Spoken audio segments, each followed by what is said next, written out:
It's 8 p.m. and here are our top stories in 90 seconds. I know the trust is broken, and I know we have a long way to go. Aurora's police chief is vowing to make changes in light of Elijah McClain's death. First up, creating an independent monitor office. A system of accountability should not be dependent on who sits in the chief's chair. A prime park day in the middle of winter. We hope you enjoyed it. The changes moving in. 60s and even 70s today. Snow on the way by tomorrow afternoon. A pledge to ramp up production of COVID vaccines by Moderna and Pfizer as new variants of the virus emerge. We're in the process of scaling up manufacturing for clinical trial right now to test whether or not a variant vaccine booster is useful. Plus, golf legend Tiger Woods is recovering from a serious car crash. We have a rollover with someone trapped. Tonight, we have new reaction from a stunned sports world. I'm sick to my stomach. Man, I just hope he's all right. And all new at 8. Adopt, don't shop. That is the message of a new proposed bill. This bill prevents any new pet stores from opening and selling puppies and kittens. But it is a proposal that does not have everyone on board. I think we run very clean, very organized, very good stores that sell happy, healthy dogs. Good Tuesday evening, and thank you for watching Denver7 News on Local 3. I'm Jessica Porter. We start with breaking news in Denver's Rhino Arts District. Denver Fire is monitoring hotspots at a warehouse that caught fire at 33rd and Walnut. Firefighters say the fire was so large they had to battle it from outside only. The wind did not help their efforts either. Fortunately, there were no injuries. We also have a new update on a crash involving a dump truck and a bicyclist in Aurora. Aurora police say that 85-year-old bicyclist died from their injuries today.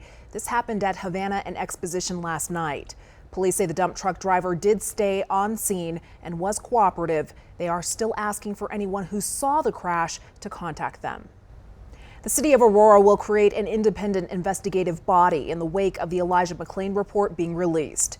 A panel found officers had no right to stop McClain because they had no evidence he had either committed a crime or intended to do so. Police Chief Vanessa Wilson appears to agree with that assessment. Giving officers that opportunity to take a moment to slow things down, to watch what they see happening, and not to solely rely on what a caller says. The report talked about implicit bias. I've been talking about implicit bias since I took over as the chief of police, and I believe that we all have it, and I want to ensure that if a community member is calling someone in as a suspicious person, that is never due to the color of their skin or the clothing that they're wearing. Chief Wilson was asked repeatedly today whether the officers involved can, should, or will be punished internally. She declined to answer, citing ongoing investigations. The ACLU of Colorado has filed a lawsuit against an Arapahoe County subdivision because the subdivision prohibits residents from displaying certain flags and signs on their property. The case stems from the pride flag flying outside David Pendery's house.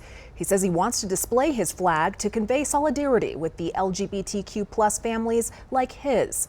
The Whispering Pines Metro District prohibits flags like the pride flag from flying. Turn to Channel 7 at 10 p.m., where we get reaction from Mr. Pendery about the lawsuit. Clear Creek County's COVID vaccination event planned for tomorrow is postponed because of last week's winter weather across the country. The county was expecting 80 vaccine doses to be delivered in time for tomorrow. Instead, those 80 people have been rescheduled for next Wednesday. Moderna and Pfizer pledged today to ramp up production of the coronavirus vaccine. Pfizer's CEO promised Congress that doses would go from 4 to 5 million per week to 13 million by the end, or rather the middle of March. Moderna said it is on track to deliver 100 million doses by the end of March. They hope to be doling out 40 million a month by April. Both companies also say they are prepared to tackle any troublesome variants that arise. And to date, we've seen no real-world evidence that suggests a significant reduction in protection provided by our current vaccine. However, we're preparing to respond quickly and hope to initiate a study to investigate the effectiveness of a third booster of our vaccine in trial participants who have already received 2 doses. We're in the process of scaling up manufacturing for clinical trial right now to test whether or not a variant vaccine booster is useful. Johnson & Johnson is likely to receive FDA approval for its vaccine this weekend. The company has pledged 20 million doses by the end of March. Well, people were out and about across Denver today, taking in the temperatures that reached the 60s once again this week. But the winds kicked up early this evening, and that is a sign of snow moving in. Let's send it out to Chief Meteorologist Mike Nelson with a check of our Denver7 forecast. Mike? Hi, Jessica. Let's take a look at these highs today. Beautiful. Look at this, 74 at Pueblo.